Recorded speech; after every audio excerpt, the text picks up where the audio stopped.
Chris Wallace, shutdown day 16. And President Trump is still deadlocked with House Democrats over the border wall. He said he'd keep the government closed for a very long period of time, months or even years. Absolutely, I said that. I'm very proud of doing what I'm doing. With Nancy Pelosi back as Speaker, we'll discuss the new challenges facing the president in this era of divided government with White House Press Secretary Sarah Sanders. And we'll find out what House Democrats hope to accomplish from Congressional Leader David Cicilline. Plus, President Trump takes incoming from both sides. I haven't decided who I'm going to endorse in 2020. I'm going to wait and see what the alternatives are. We're going to go in there, we're going to impeach them.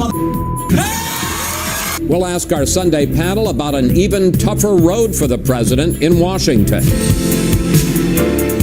And our power players of the week. 2 new members of Congress and how they intend to work across the aisle to get things done. For me, it's mission. When you're serving in the CIA, their military, you wake up every day, you know what you're doing and why you're doing it. And I think it's no different in Congress. We've got to start socializing together. The polarization, the balkanization has taken us apart. All right now on Fox News Sunday. And hello again from Fox News in Washington. President Trump now says the government shutdown could go on for months or even years. With the standoff over the border wall now in its 3rd week, White House officials and congressional staffers met Saturday to work towards a deal.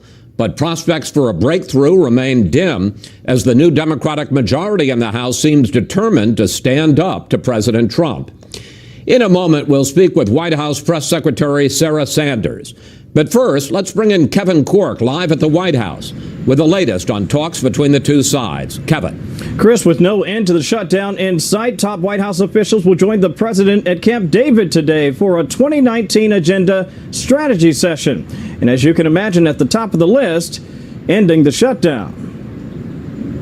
From the Situation Room, Rose Garden, briefing and cabinet rooms, and this weekend, the Eisenhower Executive Office Building. President Trump carefully crafted a forward-leaning posture during the shutdown this week. But for all the tweets, crime statistics, and letters to Congress imploring lawmakers to fund border security, including a wall, an ominous realization has cast a pall over the nation's capital. With no sign of movement in the negotiations, the partial government shutdown is unlikely to end anytime soon. It's very hard to see how progress will be made unless they open up the government. Now, 16 days into the shutdown, it is clear that despite increased face-to-face engagement, cooler heads haven't prevailed. In fact, the president turned up the heat, warning that he'd consider using a national emergency to get his wall funding if Democrats won't budge. Absolutely. No, we can do it. I haven't done it. I may do it. I may do it. So while the president stays here and then heads to Camp David, remaining in Washington will be Vice President Mike Pence. In fact, he'll be here conducting yet another working discussion with congressional Democrats, who, of course, are here with their staffers, hoping to find a way, Chris, to end the shutdown. Kevin Corke reporting from the White House. Kevin, thank you. And joining me now here in the studio, White House Press Secretary Sarah Sanders. Sarah, welcome back to Fox News Sunday. Great to be with you. So, what is the latest on the negotiations? Did they make any progress yesterday? Well, they made some progress yesterday. The fact that they're sitting down at the table is some progress in and of itself. But they've got a long way to go. I mean, Democrats set down the first thing that one of the individuals from the Democrat side said in the meeting was, "We're not here to make an agreement." So this was the beginning of a conversation that still has, I think, a lot left to be worked out. They're going to meet again later this afternoon, and hopefully they'll continue to make progress and continue to move the ball down the field. At the end of the day, though, Democrats have said over and over again that they support border security, that they support protecting American citizens. Now it's time to fulfill some of those statements that they've made, work with the president. Let's get this done. Let's open the government. Well, of course, the question is the wall the best way to do it? I'm going to ask you about that in a minute. But again, going back to Friday, the president meant what he said, that he is prepared to fight for the wall, to continue the shutdown for months or even years? Well, I think that's one of the things that people misunderstand. The president's not fighting for the wall. He's fighting for the protection of American citizens. But he wants the wall to do that. Absolutely. He wants the wall, and he wants a number of other things. We have a completely broken immigration system. We have a national crisis, not just of safety and security, but a humanitarian crisis. We have drugs, we have human traffickers, we have terrorists that come across our border, and there has to be a stop to that. And we want to do not just the wall. Certainly that's one of the most important factors. We know that it works. We know that in the places that it's been, it's 95% effective. We want to be effective across the board, and that includes the wall and other technology. But you're not answering my question. He meant what he said. He's prepared to continue this fight, this shutdown, for months or even years. Absolutely. The president means what he says when he says that. But it would be outrageous for Democrats who agree with the president. That's what's the most outrageous thing to me, and something that frankly is so just incomprehensible. They agree with the president. They agree that we need border security. They just are unwilling to let this president win. And I think at some point they have to decide that they care more about Americans than fighting the president. And so far we haven't seen a willingness on their side to fully do that. Well, let's talk about caring about Americans, because House Democrats this week passed fund aid unrelated to Homeland Security, unrelated to the wall, that would get them back going right now. And the question is, why not sign that bill, fund those agencies that have nothing to do with the border wall, and not hold those hundreds of thousands of federal workers and the services they provide hostage? Look, we're not holding anybody hostage. The president wants to fund the government. He wants to open the government. But you could open those 8 other agencies. But Chris, we've been having this debate for years. At some point, we have to say enough is enough. Until we can come together, we can be reasonable, which we have put forth in good faith multiple offers to Democrats to say, let's make a deal. Let's have a discussion. Let's get to a place where we agree. We have to stop kicking the can down the road and just continuing to say, let's do it again in 30 days. Let's do it in 45 days. No. But I'm not talking about Homeland Security. That you can continue to fight about that if you want and shut it down. But why hold agriculture hostage? Why hold justice hostage? Why hold the Treasury Department hostage? Why not fund them? They have nothing to do with the border wall. Look, the president wants to do this all at once. He knows it's better if they can focus on getting all of these packages done at one time. Isn't the real reason because you want the leverage from all the agencies? It's not that, but you also have to look at the six bills. Those aren't the budget that we submitted either. There are a lot of discrepancies between what we submitted. Those have all been approved by Republicans in the Senate. And I'm not saying we oppose those 6. I'm just saying to make it like this is an easy deal. We want to be able to negotiate, but at the same time, you can't just keep passing the buck. This is a major point of contention, and let's just sit down and work it out. Okay, but if this shutdown drags on, not months or years, but even into February, it's going to start to hurt real people. Take a look at this, Sarah. Federal tax refunds will be delayed. Food stamps for 38 million Americans will be cut. Millions of people will lose rental assistance payments, and union leaders say hundreds of TSA workers are already off the job because they can't afford to get to work. President Trump thinks the border wall is worth all of that?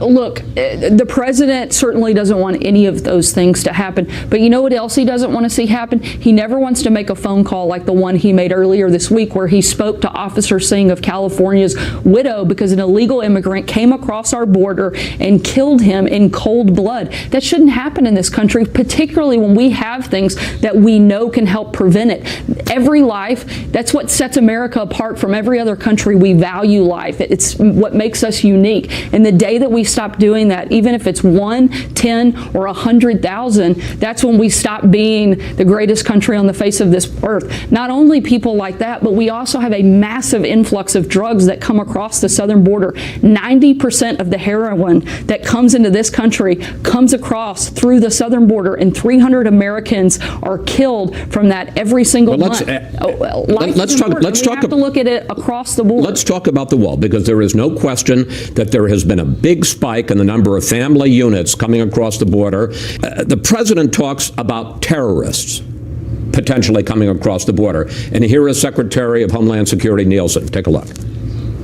CBP has stopped over 3,000 what we call special interest aliens trying to come into the country on the southern border.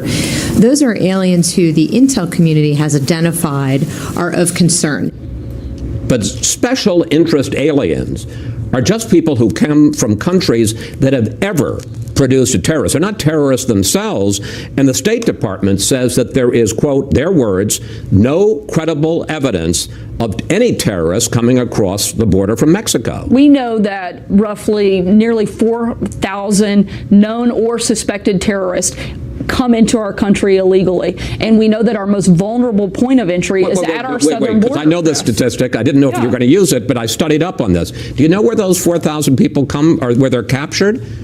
Airports. Not always, but certainly a large number. The State Department says there hasn't been any terrorists that they found coming across the southern border from Mexico. It's by air, it's by land, and it's by sea. It's all of the above. But one thing that you're forgetting is that the most vulnerable point of entry that we have into this country is our southern border, and we have to protect it. And the more and more that individuals they're not coming across the southern border, Sarah. They're coming and they're being stopped at airports. They're coming a number of ways. They're certainly, I'm not disagreeing with you that they're coming through airports. I'm saying that they come by air, by land, and by sea. And the more and more that our border becomes vulnerable, and the less and less that we spend time and money protecting it, the more that we're going to have an influx, not just of terrorists, but of human traffickers, drug inflow, and people that are coming here to do American citizens harm. Okay.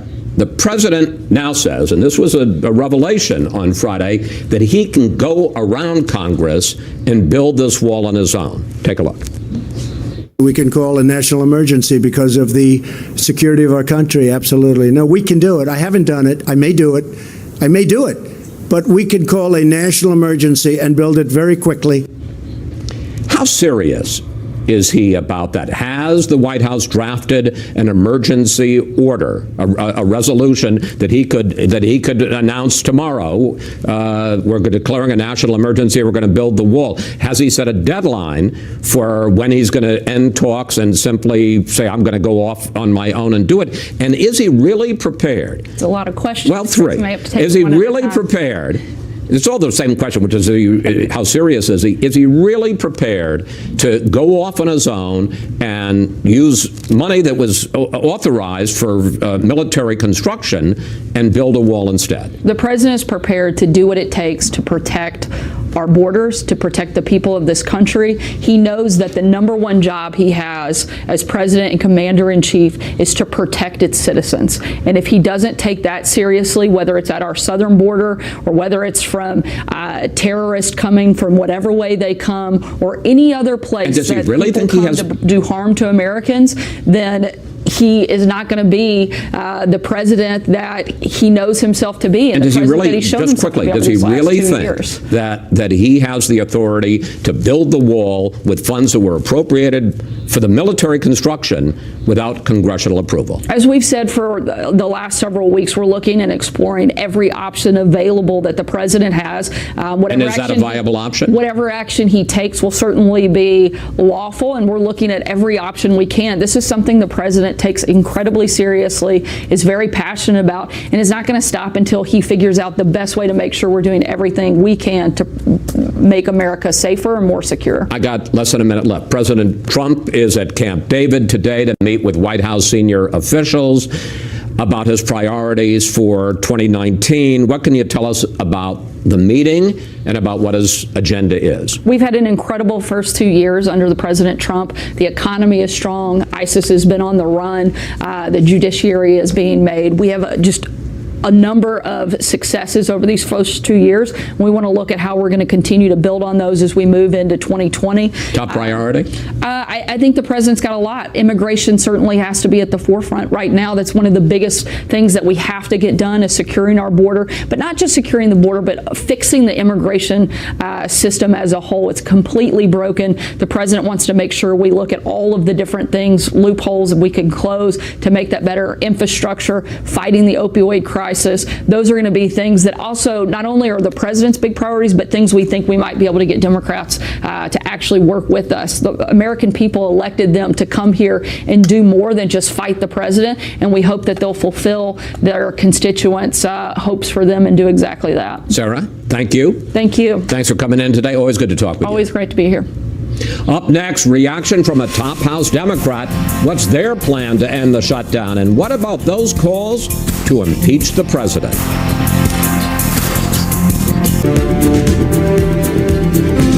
House House Democrats have an ambitious agenda as they take over the majority, from infrastructure to health care to investigations of the Trump administration. But their first priority is to end the government shutdown. Joining us now from Rhode Island, one of their new leaders, Congressman David Cicilline, chair of the House Democratic Policy and Communications Committee. Congressman, what's the latest on where negotiations stand? Is your side willing to compromise with the president on the border wall, or are you in effect demanding his surrender? No, I don't think we're demanding his surrender, but what we're demanding is that the government be reopened. We passed appropriations bills that were passed unanimously by the Senate. They were supported by the Republicans. There was an agreement on those bills. The president at the last moment changed his mind, and that deal fell apart. So we're trying to isolate the disagreement. So we passed again the Senate-approved version that it was the Republican path forward. That passed the House in a bipartisan way with Republicans and Democrats. We sent that to the Senate. What we're saying is open up the government. We'll have a short-term extension for the Department of Homeland Security so we can resolve this disagreement. But we need to reopen the government. And the president has really held these other... Let me just interrupt for a second, because Speaker Pelosi and Democratic Senate Leader Schumer have been hinting at this on Friday after the meeting. Is it the Democratic view now that there can be no negotiations on the border wall at all until the president agrees to reopen the rest of the government? I mean, I think we believe the government must reopen immediately. I mean, it's having real consequences, not only to the federal workers, but to the country in terms of food stamps, in terms of tax refunds, in terms of safety at the airports with the TSA. I mean, there are real consequences to a prolonged shutdown. The president doesn't seem to understand that, but it's really impacting small business. It's impacting people's lives. And so what we're saying is open the government. There's agreement, bipartisan agreement on funding the balance of the government. Let's isolate the disagreement, the Department of Homeland Security, and continue talking. All right, let's talk about the merits of a border wall. Here's what new Speaker Nancy Pelosi says. We're not doing a wall. Does anybody have any doubt about we're not doing a wall? The wall, in my view, is an immorality. It is, again, a waste of money, an opportunity cost to protect the American people. But it is a diversionary tactic on the part of the president. I want to ask you a specific question, Congressman. Why is a wall immoral? I'm not asking why it's ineffective or why you think the money could be spent better, but the Speaker keeps saying the wall is immoral. There's a wall or a fence around the White House. People build walls around their homes. Why is a border wall immoral? I think what the Speaker is saying is that we believe in securing our borders. We appropriated $1.7 billion over the last 2 years for border security. The department has spent less than 6%. But we're prepared to do more because we need to do more. But we want to do it in a way that's effective, that achieves the mission. If I may just press, why is a wall immoral? Well, I think that's a question the Speaker will have to answer. But I think what she means by that is it doesn't reflect our values as a country, that America has been a place that welcomed refugees and immigrants, people who are fleeing violence and war. But I think the real point of that, the rest of her sentence, is it's not cost effective. It doesn't achieve the objective. Democrats are committed to securing our borders. We have voted to secure our borders and to appropriate significant resources to do it. But let's use technology. Let's use drones. Let's use satellites. Let's do cargo inspections, which aren't happening. Let's do things that will actually secure the border. Okay, but let's talk about the effectiveness of it. Brandon Judd is the president of the National Border Patrol Council. He's been a Border Patrol agent for 21 years. Here's what he says.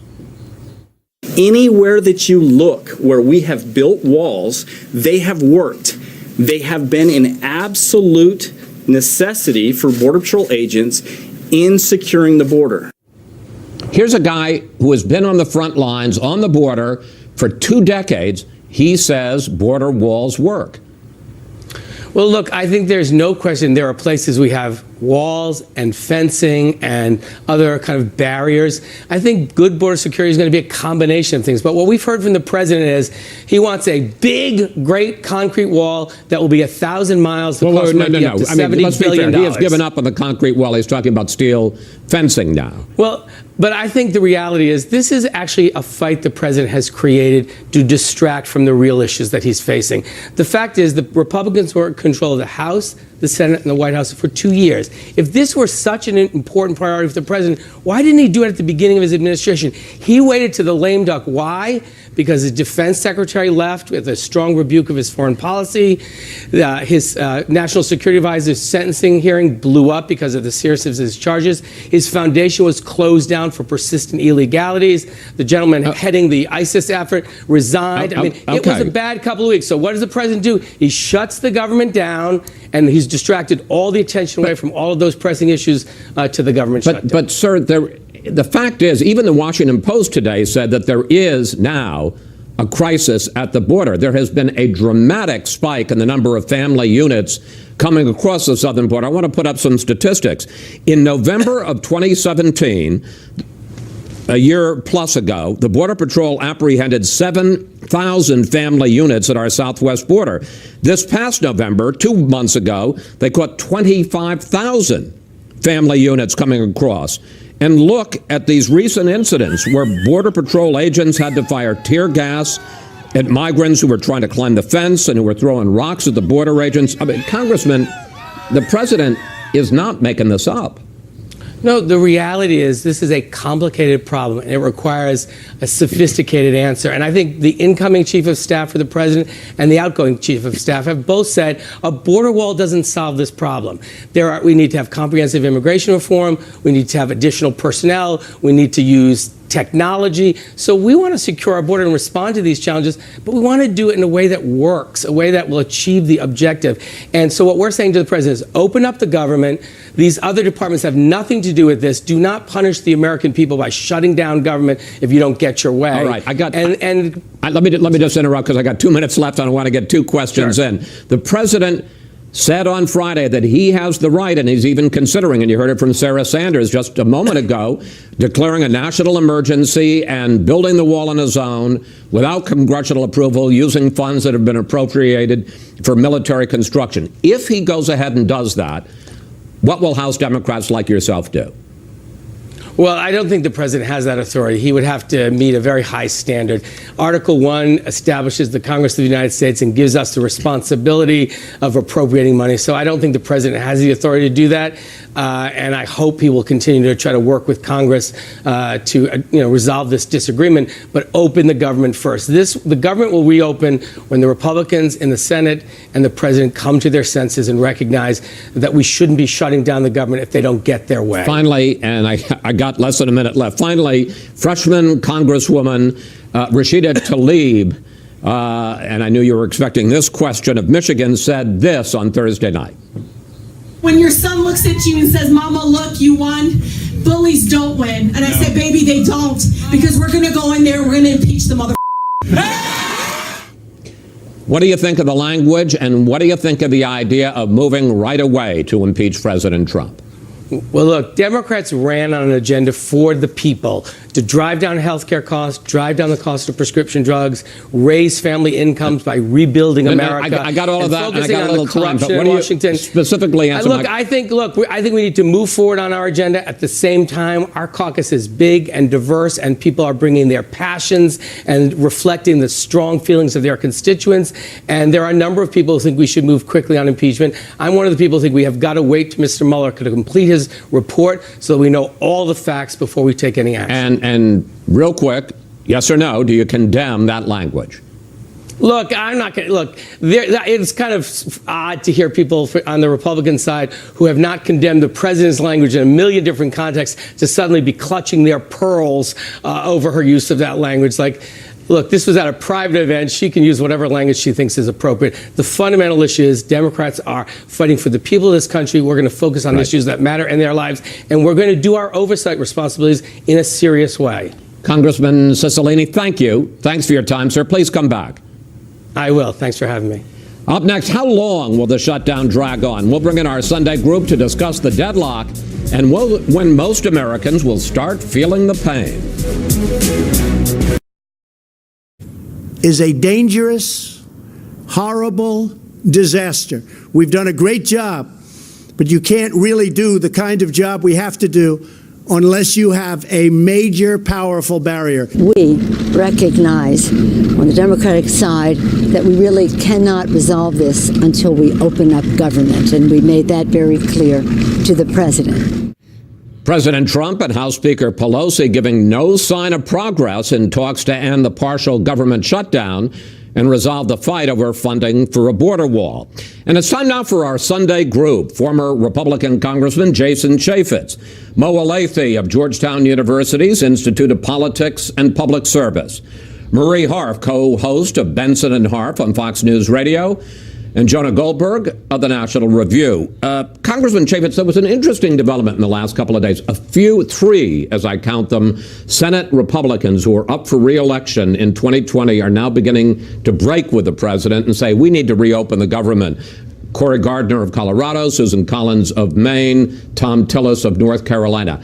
How do you see this shutdown ending? When do you see this shutdown ending? Well, I wish I could have that magic ball to tell you exactly when it is, and I hope it's sooner rather than later. But I think the Democrats have really put themselves in a tough box because the president is on the side of national security and protecting our border and doing what the federal employees, the Border Patrol, wants to do. They had 60,000 people they apprehended in November coming across the border. And when the Border Patrol goes out and says, we have to have some sort of impediment, something that will slow them down, some sort of wall or barrier where we've done it in the past, it works, that's a compelling argument. And I'm sensitive to Cory Gardner, who's a great member of the United States Senate, but now is the Congress always gravitates to deadlines and pressure points, and that's what I think is ultimately going to get this solved, is the need, the desire to solve this now rather than continuing to punt it down the road. Mo, are the Democrats the ones who are in a hole and are going to need to get out of it? I don't think so. I think most Americans would agree that this is the president's shutdown and that the president is basically holding hundreds of thousands of federal workers hostage over this, and it's not just them. It's the people who contract with the federal government, people who aren't getting paid, people who are worried about paying their bills, people who are worried about paying their rent, people who may get stuck at airports. These are the pressure points that are really going to move this. And I think to say that you're going to continue this for years over an argument, an immigration argument that is actually not proven to be effective. That is sort of where there has been a wall. We have seen breaches time and time again, almost 10,000 breaches amongst certain sectors of the wall that exist now. Rather than taking that money and investing in actual technologies that would provide real border security, investing in more Border Patrol agents, that to me seems like a better way to go. To keep the government shut down and hurt all these people over kind of a fantasy answer, I think is going to come back and hurt the president. I'll let you answer about the fantasy answer, but I mean, here's the problem. It seems to me, if Nancy Pelosi were to say tomorrow, all right, we're going to give you the money for the wall, she'd be thrown out as Speaker. Her House Democratic caucus would not stand for that. If the president were to say, you know what, I give up on the wall, his political base, that 39-40%, would turn on him. Where does the pressure come? And is it going to be a surrender by one side to the other? Are they going to sort of lay down the instruments of war? Or is there going to be a compromise that involves something that the president ends up giving to Democrats, whether it's on DACA, the Dreamers, people with temporary protected status, whatever? Yeah, so that's part of the irony here, right? Is the fight over this is almost purely symbolic now. It is if they win, we lose, zero-sum understanding that if Trump gets anything he can claim victory for, Democrats will feel like it's a loss, and vice versa. The irony is that there are serious public policy compromises that could be found here on DACA. There are serious restrictionists like my friend Mark Krikorian who argue for things like E-Verify that are much more important than a wall. But the problem and incidentally, E-Verify is not shut down right now. Right, it's shut down as a part of the government shutdown. That's the system that people can use to check as to whether somebody's in the country legally or not. Right, and so to answer the question about the pressure point thing, it seems to me that if you actually end up, right now it's a lot of posturing from the TSA and their union, but it seems to me that if airports start essentially shutting down and people out in the rest of the country start to feel the bite, that is where I think the pressure really starts to build. That moves markets. That's going to cause congressmen to start buckling. Right now, overflowing garbage cans on the mall is not exact. I drove past it this morning. It's not exactly like a scene from a Mad Max movie out there. But as time goes by, I think those are the pressure points, and you can see a lot of senators get weak in the knees about it. All right, I'm going to ask all of you for a prediction in a moment, but if not for the shutdown, the big political story this week would be the House going back to the Democrats, Nancy Pelosi regaining the speakership after 8 years in the minority, and the first speaker to regain the gavel since Sam Rayburn in the 1950s. Here she was on Thursday.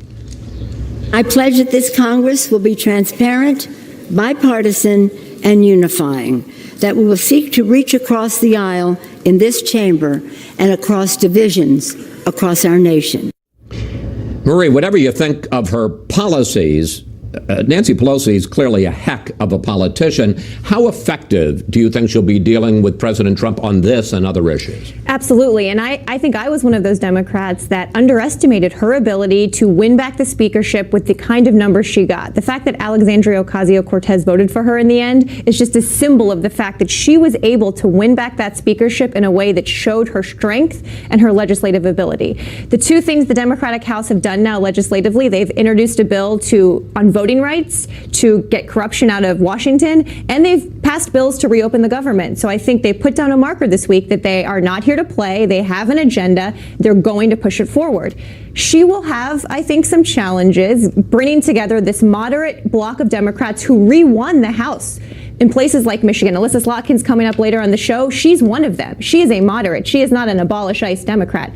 Combine that with AOC and the liberal wing of the party going into a presidential I love election. AOC, folks. That is now how we refer to Alexandria Ocasio-Cortez. It's like JFK or LBJ, AOC. Exactly. Thank you. But I think, if we've seen anything from Nancy Pelosi in the few months since Democrats retook the House, it's that she can bring those members together. And as long as Donald Trump's in the White House, I think she's going to be pretty effective. And she's shown that this week in holding the line. Okay, we got a minute left in this segment, and I want to ping pong back and forth and get your prediction. On Friday, as it goes into the 21st day, if it does, the shutdown would be the longest in history, midnight Friday. Will we, a week from today, will the shutdown still be going on? And when it ends, which side is going to be seen as winning? Still going on, and I think the next pressure point is actually the State of the Union at the end of January. I think if you will see, so that's like January 29th. Yeah, I think it will continue on to go on to that point. And who's going to win? I think the Republicans are going to win. They're on the right side of the argument. Protecting our borders is the right side of the argument. Mo. I think it goes on probably for at least a couple more weeks, but I think the points that Jonah were making and others were making, when this starts to be felt in people's homes or in their communities or in their airports, the president will cave, and Democrats will actually find a way to help him cave a little bit less painfully is what's going to be really interesting. I actually hope the Democrats get something like DACA out of this. I don't want this to keep going on, but you're right. The more real people that feel this, people that can't pay rent, if it goes on till the State of the Union, I think that's insane. That is crazy.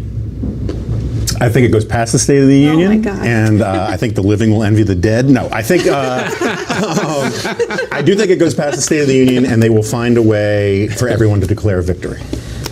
Well, that's very sensible, and actually I do think that's true. I mean, it can't be a complete surrender. Right. It has to be the kind of compromise. All right, panel, we have to take a break here. When we come back, the living will envy the dead. President Trump takes incoming from both sides. A freshman Democrat makes an obscene call for his impeachment, and a longtime Republican rival arrives in Washington and wastes no time taking a shot. And what would you like to ask the panel about Mitt Romney's criticism of the president? Just go to Facebook or Twitter at Fox News Sunday, and we may use your question on the air. Time and again, places where I disagree with the president. There are places that relate to the, if you will, forming of national character that I think we can do a better job. If he fought really hard against President Obama, like he does against me, he would have won the election. Does that make sense to you? President Trump responding to brand new Senator Mitt Romney, who wrote a controversial article this week saying the president has not risen to the mantle of the office, which understandably got a lot of attention. And we're back now with the panel. Congressman Chaffetz, you are a former congressman from Utah. What do you make of Mitt Romney before he is even sworn in, having an op-ed in the Washington Post that basically says this president is not living up to his responsibilities as president, certainly in the image department? And what's the reaction been back home? Well, this is not candidate Romney didn't talk like this. That's not who he was. He accepted his endorsement in October in a debate. He was asked a question, and he said he's putting the past behind him. He looks to working forward. I think it was an unforced error, and he's elected to represent the state of Utah to solve problems. This didn't solve a problem. It created a problem. I think it was an unforced error. Why do you think he did it? I think he does believe it. I think it's in his heart, and I don't think that it's going to do anything to actually move the meter and accomplish things. I don't know why he would do it before he was sworn in. I think a lot of people are scratching their head. All right. We ask you for questions for the panel, and we got a lot of head scratching and reactions on Romney's criticism of President Trump. Mike Johnson sent this on Facebook. When is he switching to the Democrat Party? Because he obviously is no longer a Republican. And Gene Carraher tweeted this. Is he positioning himself to challenge President Trump for the 2020 nomination? Marie, how do you answer them? Well, in response to the first question, I think that's actually a problem the Republican Party has. That there are some members of the party, President Trump's base, that feels like there's not room in the public discourse for Republicans to criticize President Trump. And if that's the direction the party's going, they will at some point no longer be a true national party, and they will be the party of the 30% Donald Trump base. So I think what will be interesting is what this Senate does as we get the Mueller report, as things get more difficult for the president. I don't think Mitt Romney is going to challenge Donald Trump in 2020. That's just my instinct. I do think John Kasich might. I think Jeff Flake might. And a lot will depend on the Mueller report. This is the 800-pound gorilla in the room. And once we get that, I think you'll see some Republicans make some decisions about that primary. Then there was, and we talked about this before with Congressman Cicilline, freshman Congresswoman Rashida Tlaib of Michigan, and her attack this week on the president, her obscene attack, and President Trump's response. Take a look. We're going to go in there, we're going to impeach the mother. I think she dishonored herself, and I think she dishonored her family. Jonah, this clearly, in the very first week that the House Democrats took over and had done a lot of very careful things in terms of messaging, stepped on their message. The fact that we're talking about, the fact that cable news has feasted on this. And I think, one, what do you think of that? And two, the fact that this really indicates how much trouble Nancy Pelosi is going to have controlling some of the firebrands in her party. No, I think that's right. I mean, there are two issues here. One is the expletive, which she should have apologized for and just moved on. I don't think President Trump has an enormous amount of credibility condemning that kind of language or debasing discourse in any way. But then there's the policy issue, which is the impeachment issue. And Nancy Pelosi's challenge is to do something that she didn't do very well the last time she was Speaker, which is to try to move legislation that divides Republicans, that peels off Republicans.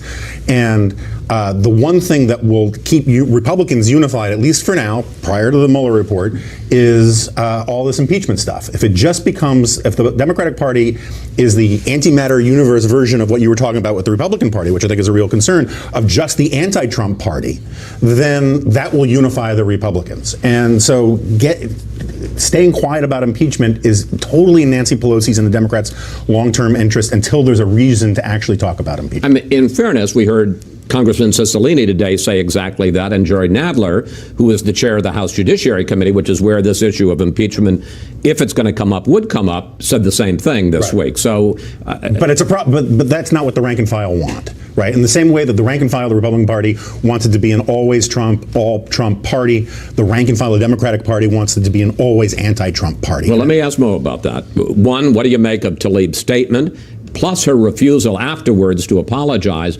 And how much of a fever is there in the House Democratic caucus to move right now and impeach Donald Trump? So on the comment, I'd be hard-pressed to disagree with anything Jonah said. I spend a lot of time talking and worrying about the Trumpification of politics writ large, and that people go to that he has now given everyone license to use this kind of language, and I think that is wrong, and I don't think Democrats can effectively argue against him by acting like him, nor can he criticize Democrats for acting like him. So I wish he wouldn't have used that language. But I do think the bigger issue here is the talk of impeachment, and I do think it is premature. I think most members of House Democratic leadership agree with that. Most members of House Democratic leadership understand that the politicization of impeachment, the way Tom Steyer is doing it, the way some members are doing it, is a very dangerous path to go down. There may come a time when this is a very relevant conversation, and Bob Mueller will let everyone know when that time is. But until then, Democrats have a policy agenda to push. They've got a presidential policy agenda to stand up to. And they have an election to win. If they want to beat Donald Trump, the best way to do that and have a mandate behind their own agenda is to beat him at the ballot box. They've shown they can do that in 2018, and now they've got to do it in 2020. That should be where the energy of people like this remains focused. We got about a minute left, Marie. There was a very interesting moment on Friday because President Trump came out to the Rose Garden after his meeting with Nancy Pelosi and said, "She assured me there's no interest in impeaching me," and she immediately pushed back and said, or his staff did, and said, she never said that. She just said this meeting is about reopening the government. It isn't about impeachment, which to me indicated that she and her people are very sensitive about the fact of not appearing to tamp down or step on. Not that they're pushing it, but they don't want to tamp down on Democrats who want to impeach. I think that's right, but they always condition it, always, in the leadership of the Democratic caucus right now on the Mueller report. That we cannot do this for political reasons like it appeared with Bill Clinton or like Tom Steyer's doing. So I think they will keep it on the table, conditioned on Mueller. All right. Thank you, panel. See you next Sunday. Up next, our Power Players of the Week. We're going to introduce you to two new members of Congress and ask how they plan to reach across the aisle and end the shutdown.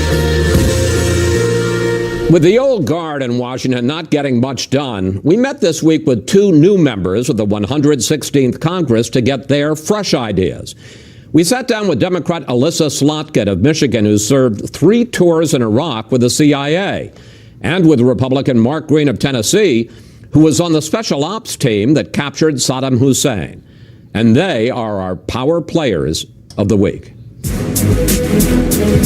Welcome to Fox News Sunday. We're delighted to be here. Thanks Chris. You both talk about trying to get things done, trying to compromise, to break the gridlock in Washington. Be specific. Let me start with you, Congresswoman Slotkin. How? Sure. Well, the perfect example is the government shutdown right now. We have the basis of a deal, right? Both sides are saying they care about border security. They believe in national security. Start having a real negotiation about border security, border forces, more technology at the border, fencing if we need it in some areas. It doesn't just have to be a wall. That's the essence of a negotiation. So I think we can start now if people really care about getting something done. You're talking about the issues. I guess I'm talking more about attitude, because it's, you know, there are problems there, and people have known about possible deals, possible solutions for a long time, but it never gets done. Why not? I think what we as a class, the freshman class, brings, particularly the Congresswoman and I, is, you know, a life of service to the country. You know, she's prior military, I'm prior military, and we want solutions. And we're just sick and tired of it not happening. And our constituents sent us here to get it done. So we're rolling up our sleeves and gonna get it done. Well, I want to pick up on that, because Congressman Green was a special operations flight surgeon in Iraq, part of the capture of Saddam Hussein. You served for years in the CIA, then for Presidents Bush 43 and Obama, a Republican and Democrat. What's the one thing that you think you can take from your service in national security and maybe help you here in Washington? I mean, for me, it's mission. right? You have a mission. And when you're serving in the CIA, their military, you wake up every day, you know what you're doing and why you're doing it. And I think it's no different in Congress. Some people have treated it as if they don't have a mission, that they're there for themselves, they're show horses, whatever. I think making sure that people remember that they were elected to get something done and pass legislation is the most important thing. There are a lot of very well-intentioned people in that building behind me, and somehow it doesn't get done. Let's take the shutdown. The wall. The president says has to be a wall, or some version of a wall. You hear Nancy Pelosi say a wall is immoral. How do you compromise from that kind of rhetoric? I think we find, some common ground with what is border security, and we get it done. I mean, that's really what we have to do. And, the president has looked at this and has said this is what we need to do, and, I'm supporting him in this effort. I just think literally life is about negotiation. There's no one who lives their lives just saying, I'm going to unilaterally decide what happens. So negotiate, get in a room, kick out the cameras, and get something done. Where are you both on Donald Trump? Question for you, Congresswoman Slotkin. Are the Democrats, particularly in the House, too anti-Trump? I think the tenor and tone that the president have set is just unbecoming of the country that I love. And for me, that's critically important. I don't like policy by Twitter, but to me, just because you're providing a check and balance on the president doesn't mean you don't have a responsibility to legislate and get something affirmative done. If we're only anti-Trump, we are not doing our job. On the other hand, Congressman, you said during the campaign you can't imagine an issue where you would differ with Donald Trump. So far, every action he's taken has been spectacular, from cutting taxes that created massive growth, at least in our state in Tennessee, to one of the biggest pay raises for our soldiers in 10 plus years. I think the actions that he's taken are spectacular, and I can't see an area where I would disagree with him at this point. What about the tone? I think maybe in some cases there are better ways to say things.